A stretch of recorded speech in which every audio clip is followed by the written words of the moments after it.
Hola, ¿qué tal? A la gente linda de la Cháchara. Hoy tengo un privilegio de esos que uno se pregunta si lo va a vivir. Estoy con Vicente Silva, que desde Garzón, Huila, viene conociendo hace mucho tiempo la música de Colombia a través de sus intérpretes, de sus creadores, pero también a través del río, de los ríos. Es un hombre de río. Y hoy está aquí con nosotros en mi casa, es el director de Radio Nacional de Colombia, que viene a donde desemboca el río Magdalena, a Bocas de Ceniza, a empezar una expedición para recorrer 5.400 kilómetros de la historia de nuestro río y su presente con nuestro país. Con ustedes, bienvenido, Vicente, a la Cháchara. Muchas gracias por invitarme a echar cháchara. Lo que pasa es que te metes, hay que tutear a los costeños. Te metes en un problema grande conmigo, yo he hecho mucha cháchara. Entonces vas a necesitar varios programas porque esto no es un ratito. Gracias. Te jodiste. Tú me estabas diciendo que de hecho hacer un programa de radio para la gente, ya sea que lo escuche en el sistema radiofónico o a través de un podcast, tiene su cuento, ¿no? Y ustedes se vienen a contar el río desde múltiples formas. ¿Cómo es ese cuento? Yo no soy un hombre de radio. Yo empecé a trabajar en radio a los 14 años, cuando ni siquiera había cambiado de voz, ¿no? Entonces, yo soy un apasionado de la radio. Si bien he incursionado en televisión, en medios impresos y he escrito libros, para mí la radio tiene la magia que no tiene ningún otro medio de comunicación. Y es que como es unisensorial, solo entra por un sentido, ese sentido mueve todos los demás sentidos. Mueve la imaginación y esa imaginación nos lleva a suponer a través de la vista, a través de los olores, a través del tacto, a través del gusto, a mover todo lo demás. Entonces, para mí la radio es apasionante. Por eso a mí a veces me disgusta mucho cuando mucha gente cree que hablar radio es hablar carreta, no voy a decir chacha, ni voy a decir la palabra fea, la escatológica no la voy a decir. La gente cree que hacer radio es hablar carreta, ya, echemos un rollo y todo. No, la radio exige preparación. La radio exige conocimiento, la radio exige dominio de los temas, ¿sí? Porque uno puede ser un muy buen encarretador, puede ser un muy buen chacharero, pero si esa cháchara no tiene fondo, no tiene sustancia y no le deja nada a ustedes, a la gente, pues realmente uno no está haciendo nada. Entonces, y en ese sentido, ya que me tocaste el tema de la radio, pues sí, la radio siempre ha estado presente, como ha estado presente en mi vida, como en la vida de millones de colombianos el río Magdalena.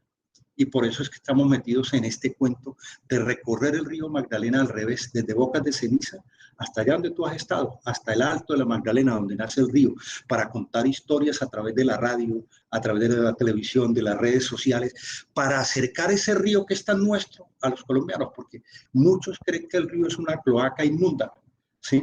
Pero resulta que el río tiene una enorme riqueza cultural, musical, gastronómica. La historia está en el río. Por ahí entró toda la modernidad al país y para bien o para mal el río está ahí y le hemos dado la espalda, como dice el profesor David. ¿Sí? Hemos ignorado al río. Lo despreciamos, lo maltratamos. Él nos ha dado mucho, nosotros no le hemos dado nada. Y creo que ha llegado la hora de que los colombianos empecemos a tomar conciencia y creer que el río no es un caño más, sino que es la arteria vital del país, no de ahora, sino desde mucho antes de la llegada de los conquistadores. Vicente, dirigiendo Radio Nacional de Colombia, dirigir Radio Nacional de Colombia es como un pájaro estar sobre un tremendo tigre. Dime una historia que a ti te haya marcado y que quisieras contar en esta expedición del río Magdalena. Historias que impacten la gente del común. A mí no me traman las historias de los grandes personajes de la política ni de la industria, por muy importantes que sean y por mucho que hayan hecho, y son valiosos si los hay. A mí me enternece la voz de un pescador, por ejemplo, la voz de un campesino, el trabajo de una artesana. El temible Pedro Arbujo. Las historias que cuenta la música. Entonces, por ejemplo, una de las cosas que yo reviví ahora en estos trabajos previos de investigación es la historia de la pollera colorada, nuestra cumbia emblemática, que uno en el interior creería y en muchas partes del país que es muy costeña, muy del Caribe, no, y nació en Barrancabermeja, ¿sí? Nació en el río. la pollera colorada. ¿Por qué? Porque la cumbia llegó con los negros, llegó con los africanos, se afianzó por acá, pero como todo fue subiendo, ¿sí? Por el río fue subiendo todo, el progreso, y ahí está. Entonces, a mí me encanta esa historia de la pollera colorada, pues por todo el drama que hubo de los autores posteriores cuando se volvió famosa, que esa es una historia que vamos a contar en Radio Nacional muy bien y en RTBC.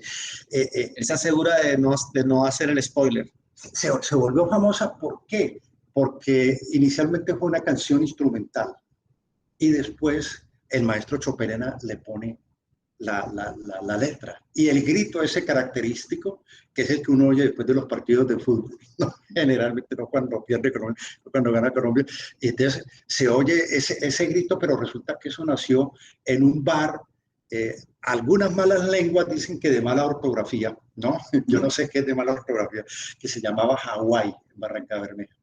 Y ahí salió la música primero y después Choperena le pone la letra y se convierte en el ritmo importante. Y es cuando Madero, el que le había puesto la música, dice, aquí hay algo importante.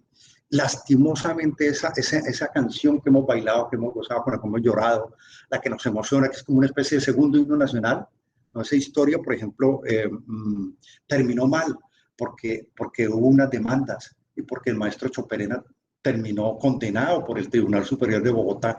¿Y sabe cómo terminó el maestro Choperena? En la miseria total. En la inmunda. Durmiendo de caridad en la trastienda de una sacristía de una iglesia en Bogotá. De caridad. Murió hace relativamente poco. Uno dice, mire, esta gloria de la música, esta música que nos ha dado tanto, es tan contradictoria. Se merecía Choperena eso, se merecía Madero que sucediera eso.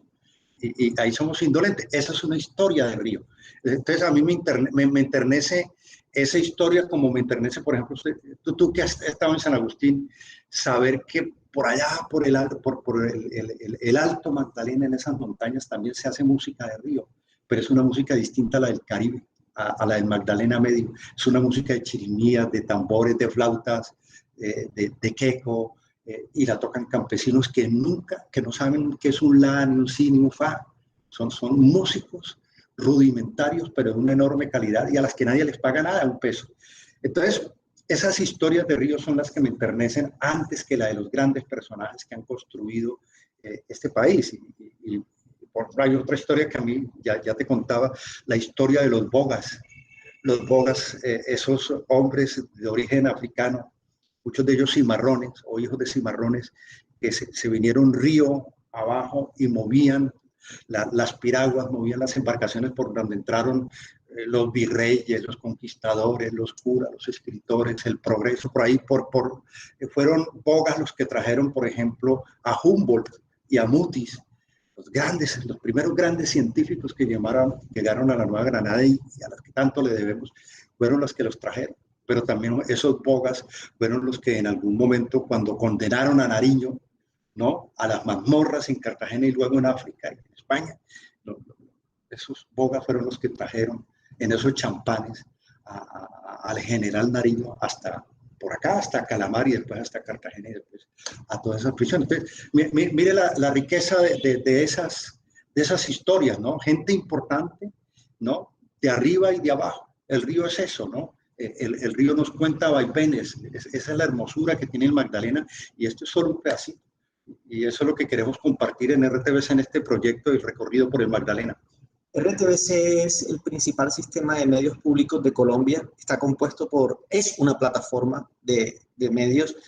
Vicente dirige Radio Nacional de Colombia, que es todo el sistema sonoro de este sistema de medios. Vicente, hoy es 28 de octubre, en el momento en el que estamos realizando esta conversación, esta cháchara. Estás en Barranquilla. ¿Arrancas cuándo de Bocas de Ceniza y cómo y con quiénes? ¿Cómo es la estructura? ¿Qué puede ir sabiendo la gente, recibiendo como contenidos? O si es al final, cuéntanos, chachareanos sobre este proyecto. La ruta del Magdalena, 1540 kilómetros de historia, tiene que ver con eso. Son los 1540 kilómetros que tiene de extensión el río desde San Agustín hasta acá.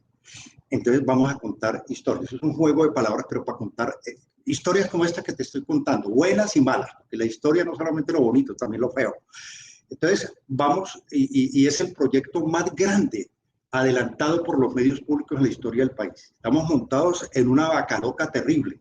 Vamos todos los medios de RTBC, Radio Nacional, Radiónica, RTBC Play, Señal Memoria, Señal Colombia, Canal Institucional, RTBC Noticias, todas esas marcas van a hablar del río Magdalena a partir del 2 de noviembre desde aquí en Cartagena, desde aquí en Barranquilla. Tendremos en el Malecón del Río un gran lanzamiento este martes. Están invitados todos gratuitamente a las 8 de la mañana. Tú estás invitado para que estés tu chacharazo allá. ¿A qué hora es? 8 de la mañana. ¿Madrugas? No sé. Ahí te va a coger, te va a poner a sudar. ¿Mucha madrugada para ti a las 8? No, bueno. Contrario, yo feliz. Es que a Sofía tienes que ir muy temprano porque si no ya te quema el sol. Por eso a esa hora ya yo estoy, de hecho. ¿Y vas a llegar con esta mañana? Yo te iba a decir que te la prestaba si te caías allá en el río. Piscina, hermano. Entonces, ¿vas a estar a las 8 de la mañana con quiénes? Van a estar todos los compañeros de televisión, de Señal Colombia y de Radio Nacional. Vendrá Daniela Caballero, vendrá Juan Carlos Lazo, vendrá una leyenda de la radio, el maestro Willy Vergara, que es uno de los mejores hombres que mejor conoce las músicas del país, es un DJ fantástico. Seremos más de 40 personas las que estaremos en ruta, pero en todo el montaje serán más de 100 personas las que estaremos trabajando alrededor del río. Entonces saldremos desde Barranquilla, iremos a Plato para contar la historia del hombre caimán, ¿sí? Pero no solo la historia del hombre caimán, sino ese imaginario que hay en la historia del hombre caimán, pero también los problemas de Plato. No queremos mostrar una historia edulcorada, ¿no? Con azúcar refinada, ni más falta, queremos contar realidades. Sabor panela. Claro. O sea, que en vez del azúcar artificial, lo natural, la panela, la chicha. Exacto, caña de azúcar, ¿sí? Aguapanela. Entonces vamos a contar esas historias, por ejemplo, por qué los alcaldes del país, de los municipios ribereños, no están cumpliendo con los PETAR. ¿Tú sabes qué es el PETAR? No tengo Aprende tú qué es el PETAR y aprendan ustedes. PETAR, plantas de tratamiento de aguas residuales. ¿Qué es eso? La porquería que le echamos las ciudades al río. Es el alcantarillado. No quiero decir la palabra fea. Es el alcantarillado. Están cumpliendo los municipios con los PETAR, que ese es el gran contaminante del río. Bogotá es el principal contaminador del río. ¿Sí? Entonces queremos contar esas historias. ¿Están cumpliendo las alcaldías con eso? Estamos siendo nosotros honestos con el río que nos ha dado vida, que nos ha dado alegría, que nos ha dado alimento, que nos ha dado energía. Entonces, claro, vamos a contar esas situaciones, pero iremos, por ejemplo, a Mompox, la belleza que es Mompox. Mucha gente no sabe que Mompox es una isla, ¿sí? Mucha gente no sabe que Totó la Momposina nació en un pueblo, en un poblado cercano ahí. Sí, que no es Momposina, ¿sí? pero está en los alrededores de Mompox, porque está en la depresión Momposina, ¿sí? Entonces, queremos ir al banco a recoger y a recobrar los pasos del maestro Barros, para contar la historia de Pedro Albundia, para decir que Guillermo Cubillos no era un costeño, en un cachaco de Chía con Dinamarca, que hizo negocio, ¿sí? Para contar, por ejemplo, la historia del gallo tuerto, de la Llorona Loca, del vaquero de José Barros, el Festival de la Cumbia. A mi amigo Natera de Radio Nacional de Colombia aquí en Barranquilla, tú y yo tenemos que sentarnos a editar para ponerle lenguaje sonoro completo con el sello de ustedes a esta cháchara, porque nos está poniendo, yo estoy escuchando, Vicente dice el gallo tuerto y yo decía, se murió mi gallo tuerto.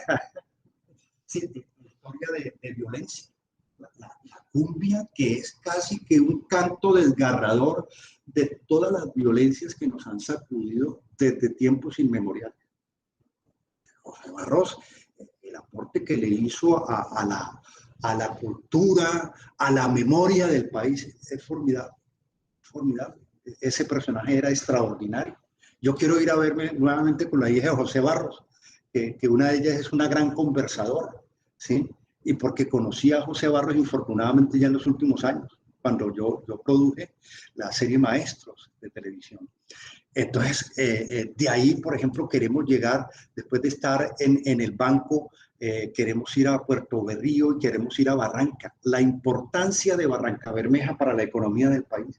Es una ciudad que no es tan vieja, que adquirió su notoriedad por allá en 1922, cuando empezaron las explotaciones y las exploraciones petroleras. ¿Por qué es importante Barranca para el país estratégicamente? No solo por la refinería, por el petróleo, porque está ahí en el puerto. Ahí es la historia de la pollera colorada. de qué manera se está contaminando el río o no, se están cumpliendo los planes de mitigación para que las inundaciones no abarquen barrios populares de esa y otras ciudades. ¿Qué se está haciendo, por ejemplo, para la preservación del manatí? ¿Sí? ¿De qué manera la población está malentendiendo la presencia de estos seres vivos que son formidables y que muchos confunden con sirenas? Y hay una serie de leyendas que son fatales para la supervivencia de un animal que es extraordinario, como el manatí. Y queremos llegar a Puerto Triunfo para estar en una reserva de Río Claro, que es una especie de enclave en medio del río Magdalena, en donde hay una serie de animales y de plantas formidables. Un trabajo realizado por un señor antioqueño con su familia. Queremos ir a Puerto Berrío. ¿Por qué? Porque Puerto Berrío es una ciudad muy importante, porque ahí hubo uno de los primeros, no aeropuertos, pero uno de los lugares donde hubo aviones por primera vez en el país, porque los aviones antes no aterrizaban, sino que acuatizaban. ¿Dónde acuatizaban? En el Magdalena. Aquí en Barranquilla, acuatizaban aquí, en Puerto Berrío. Se construyó poco después uno de los primeros aeropuertos del país y allá se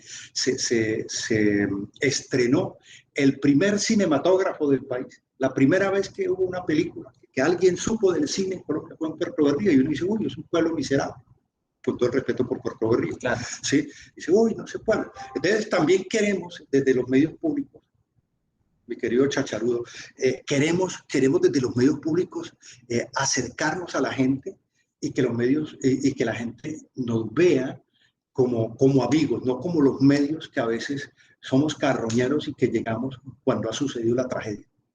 A mí me llaman cada los alcaldes, los esos ahora que les hemos avisado que llegamos y dicen, ay, gracias por venir, porque van a hablar del río, porque el río es nuestro, porque van a hablar de nuestra cultura. Claro, vamos a hablar de las cosas también negativas, porque es nuestro deber como periodista.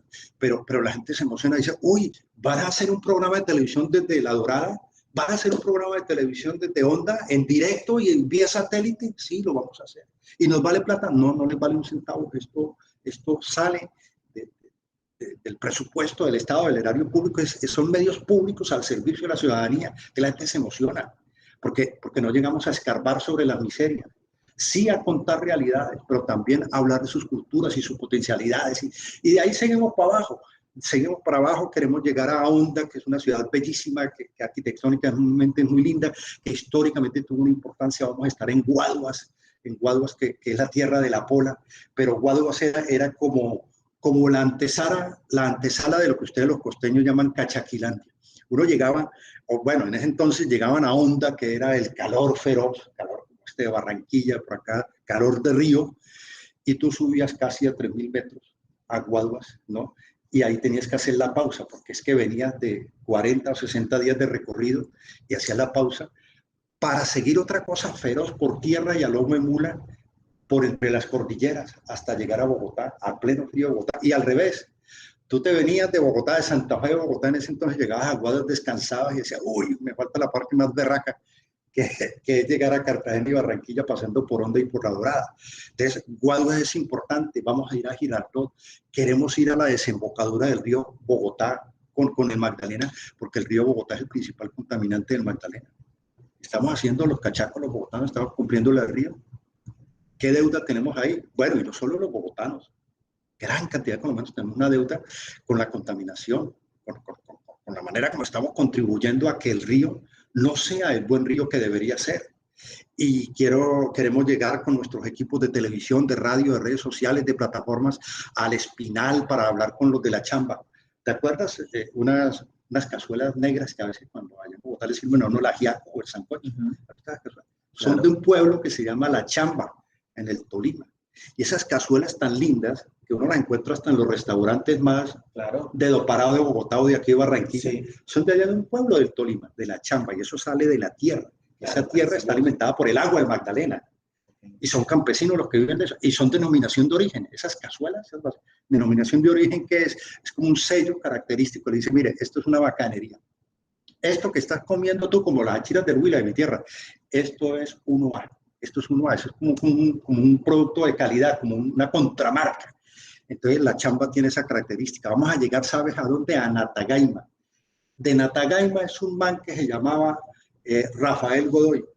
Ese man tiene una historia de vida extraordinaria porque se inventó una canción que es otro himno colombiano, como La Pollera Colorada o como Colombia, Tierra Querida de Lucho Bermúdez. Soy colombiano. A mí denme un aguardiente de caña. ¿Qué más dice? No, ahora mismo ya me está tarareando. Sí, de hecho, de las cañas de mis valles y el anís de mis montañas, no me den trago extranjero que es bueno y sabe feo, porque a mí me sirven primero a mí me dan lo de mi tierra primero. Rafael Godoy, ese hombre hizo ese himno colombiano y tiene una historia terrible y Colombia tiene una deuda con el maestro Godoy. El maestro era de izquierda en los años 40 y por sus pensamientos, por sus obras, por lo que decía, él era sindicalista de Barranca Bermeja, lo persiguieron y terminó muriendo en la miseria en Venezuela hace más de 30 años. Nadie se acuerda del maestro Godoy. Yo estuve hace unos años en Natagaima y tú no encuentras una placa, no encuentras una hoja de papel, una calle, una palmera que te diga aquí nació, aquí vivió, por aquí pasó Rafael Godoy, que construyó esa obra memorable, que construyó otro bambuco extraordinario que se llama Mi Cafetal. Cafetal de mis cantares, aquí te vengo a cantar, cantares de cafetal para curar mi esperanza. Semillita prodigiosa, semilla de la esperanza. ¿Sí? Es un himno al café colombiano. ¿Quién era ese man? ¿Por qué no hay huellas de ese tipo allá en Natagaima? Pero allá en Natagaima también hay una barca que es el símbolo del turismo, pero ahí está el Cerro del Pacandé, que ha marcado tanto la música del Tolima de Huila. El Cerro del Pacandé es el límite entre Huila y Tolima. De ahí viene la canción de Villamil, al sur del Cerro del Pacandé. Ahí marca el nacimiento de otra parte del Huila y Tolima, pero es también ya es adentrarse en lo que se llaman los llanos del Tolima, y eso es puro río Magdalena. Va la carretera bordeando ahí y uno va viendo el cerro, va viendo acá el llano, va soportando un calor de 40 grados y al lado está el río Magdalena. Esa es una vaina prodigiosa. Y después llegaremos a Neiva para hablar de cómo la represa de Betania fue significativa en el cambio del clima en el Huila, en la capital del Huila, porque Neiva es tan caliente. Antes era caliente, pero con la represa de Betania sí. Pero también los peces, el cultivo de peces que convirtieron al Huila en el principal exportador de pescado de Colombia. Te fijas que también el río tiene cosas buenas y tiene malas. Eso es lo que queremos contar. Ahí está un monumento maravilloso que hizo Arenas Betancourt, Rodrigo Arenas Betancourt, el más espectacular de sus monumentos, junto con el de los lanceros en Boyacá. Es el monumento a la cacica La Gaitana, la mujer que quiso enfrentar a los españoles y que terminó matando a Pedro de Añasco, el conquistador que mató a su hijo. Cuando llegaron los primeros conquistadores por el Perú, y llegaremos a La Jagua a hablar de historias de brujas. Allá en el Huila, ¿no pasaste por allá cuando estuviste por esos lados? No. ¿Dejaste huella por allá? ¿Alguna brujita, alguna brujita? Esa parte sí no la cuentas aquí, ¿no? Al contrario. Las travesuras tuyas no las cuentas. Este hombre me acaba de contar un poco de pilatunas que hizo en el Huila. No las ha querido contar en esta vaina. Tiene que contar. Quienes tienen que contar todo eso es Johnny y el hijo del búho. Vicente, cuando te escucho toda esta pasión, me pregunto, ¿Vicente nace de la música o nace del periodismo? ¿De dónde te nace? Mencionaste a Villamil y tú eres un experto en la vida y obra de este artista. ¿De dónde nace en ti esa vena, ese gusto o ese amor por la música y las historias que hay en ella? Yo siempre que soy invitado a charlas sobre música, lo primero que digo es que yo no sé nada de música, no tengo ni idea de música. Yo en la escuela pública veía una materia que se llamaba música y canto, y yo no entendía ni música y canto, entonces nos ponían a hacer los pentagramas, a llenar, que la fusa, que la semifusa, toda esa vaina. Hoy en día, recuerdo, lo único que recuerdo de fusa y semifusa es Fusagasugá, y me hablan de Calderón, y me acuerdo de mis amigos de apellido Calderón, yo no tengo ni idea. Es más, mi familia es muy musical, nadie fue músico, pero el Huila es una tierra de bailadores, el San Juanero es una cosa extraordinaria. Mis hermanas fueron unas grandes bailadoras de San Juanero. Hubo un hermano que era un estupendo bailarín del San Juanero, y mi mamá y mi papá bailaban. Yo no bailo nada. Yo soy tan desgraciado en materia musical que tengo un apellido musical Silva y yo no sé silbar. Entonces es una desgracia. Entonces yo creo que como venganza, ¿no? Dije, bueno, como no serví para la música, entonces hablemos de música. No, eso es cierto en buena medida, pero también porque en la casa siempre hubo música. Siempre estaba el radio prendido. Mira, ahí viene la relación y el amor por la radio. Mi papá era periodista y siempre había música. Y mi mamá oía siempre música, Radio Nacional, Radio Sutatensa, Radio El Sol, La Voz del Pacífico, Transmisora Caldas, esas emisoras famosas que antes llegaban por onda corta. Y siempre había programas ahí de música española, de música mexicana, de boleros, mucha música colombiana. Y a la casa, como era una casa abierta en un pueblo, siempre la puerta estaba abierta, siempre llegaban músicos ahí y siempre había música. Entonces, mi papá fue uno de los fundadores de las fiestas ya institucionalizadas del San Pedro en Garzón, en el Huila, y siempre hubo ese componente musical, hubo alegría. Entonces ahí me pegué. Pero lo de Villamil sí viene ya porque mi papá fue muy amigo de él y estudió en la primaria con el maestro Villamil. Sí, entonces, fueron muy amigos. Ya después, cuando yo ya salí del Huila, cuando ya me echaron del Huila y me dediqué al periodismo, ya me volví más amigo de Jorge. Ya nos volvimos muy amigos, muy extraordinarios. Los últimos 30 años de él, y tuve el privilegio de conocerlo muy de cerca. Y de ver su dramático deterioro, su encerramiento después de haber sido tan famoso y cómo se fue enconchando hasta pocas semanas antes de su muerte. Fui muy cercano a él y vi cómo se fue casi que derritiendo ese personaje que fue tan grande para la música. Y esa amistad me permitió a mí escribir el libro de él, la biografía de él, que está allá y que se publicaron 3 ediciones y que aspiro ahora pronto en la medida en que Dios lo permita, reeditarlo ya digitalmente y actualizarlo, pero pues esa es mi centrón, que es con la música, pero además en el periodismo yo quisiera siempre estar hablando de música, yo no quisiera estar hablando de noticias, ya me da jartera la vaina de la noticia, ya no. Tengo que vivir, me gusta estar informado y me gusta discutir y analizarlo, pero mi pasión en los medios es esencialmente musical. Sí, tengo pendientes una gran cantidad de cosas por realizar. Una de ellas, quiero escribir una biografía muy completa de Rodrigo Silva Ramos, el de Silvio Villalba, que era un hombre extraordinario, de un gran sentido del humor, un gran compositor y de una vida dramática también al final de sus días. También tuve oportunidad de acompañarlo en los días finales. Acordé que Rodrigo Silva que era un hombre de Río, era de Neiva, criado en Garzón. Rodrigo Silva le hicieron una operación que duró 38 horas porque le salió un cáncer en la garganta. Entonces, a un cantante que le sale cáncer en la garganta es la muerte. Y tuve oportunidad de conocerlo. Y la misma historia de Rodrigo es una novela extraordinaria, que era un hombre de gran sentido del humor y de un humor muy negro. Entonces, esas son como mis entronques con la música, pero yo no me quedo solo. Yo no me quedo solo en lo del interior. A mí me encanta la música del Caribe. Ahora recorriendo estos barrios por acá populares y otros de arquitectura muy bonita de Barranquilla, me acuerdo de 1994, cuando estábamos haciendo la serie Maestros, yo vine a plantearles qué era lo que quería hacer a Estercita Forero. Aquí conocí a Estercita Forero, conocí a Joey Arroyo. Me recibió después de las 2 de la tarde. Usted sabe que Joey Arroyo se levantaba tarde. ¿Sí? Y siempre a mí me ha encantado la música también del Caribe. Yo soy esencialmente musical.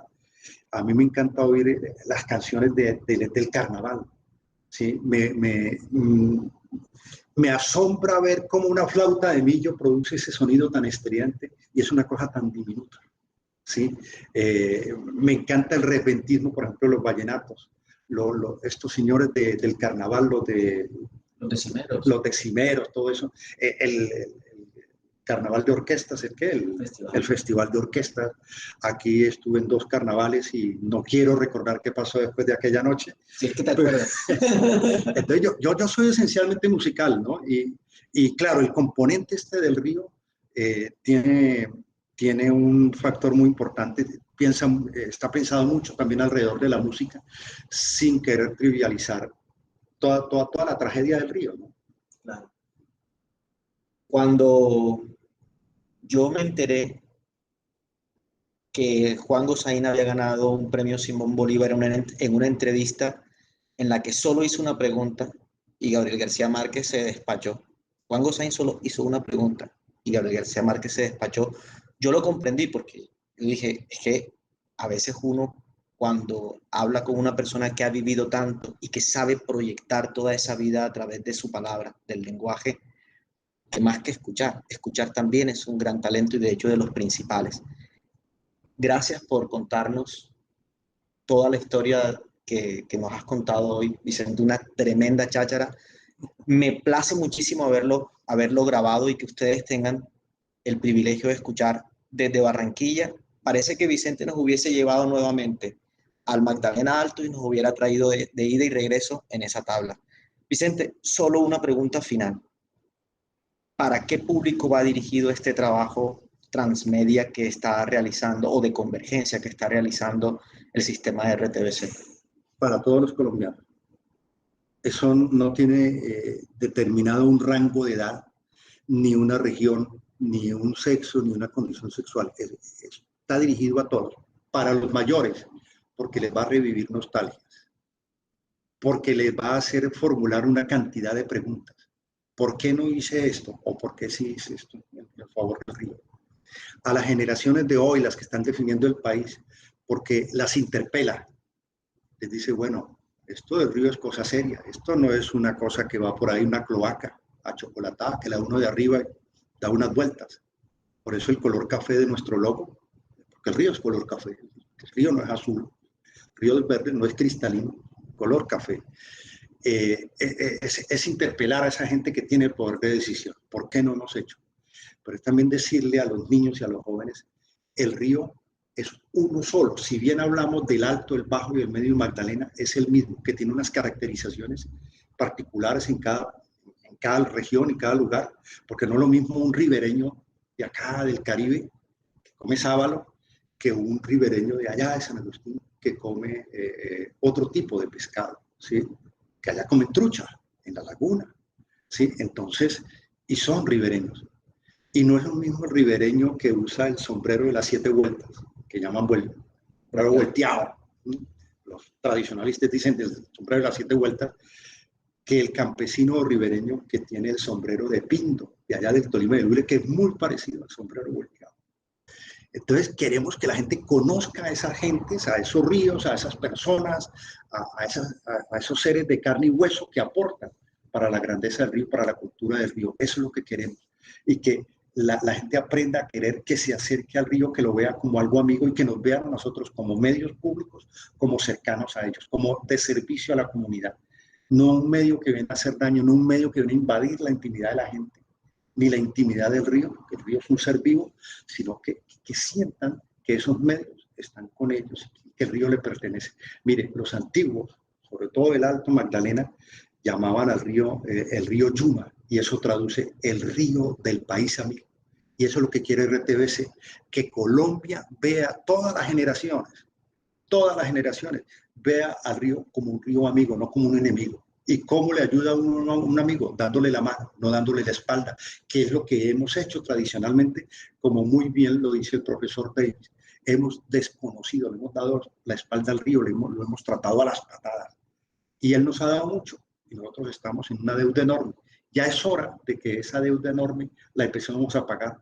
Y esa es una labor de niños, jóvenes, ancianos, todos los demás, todas las generaciones. Muchas gracias, Jorge. Un abrazo y que no sea la única chacha. La otra vez que venga ya hablamos más de música en concreto y le metemos música. Y esperemos que ya hayamos visto todo esto. Si ya tú vas con riqueza, yo me imagino cómo regresarás tú cuando hagas esta expedición. Que tengas unos 5.400 kilómetros de buen camino. El martes esperamos a todos los barranquilleros en el malecón, o que nos vean en televisión, que nos escuchen en radio, en redes, en el lanzamiento de la ruta del Magdalena, 1.540 kilómetros de historias, que son las historias de ustedes los colombianos. Martes 2 de noviembre. Sí, Ojo, sí. Si te pillaste esta vaina después, 8 de la mañana. chao. Vamos a ver cómo nos destroza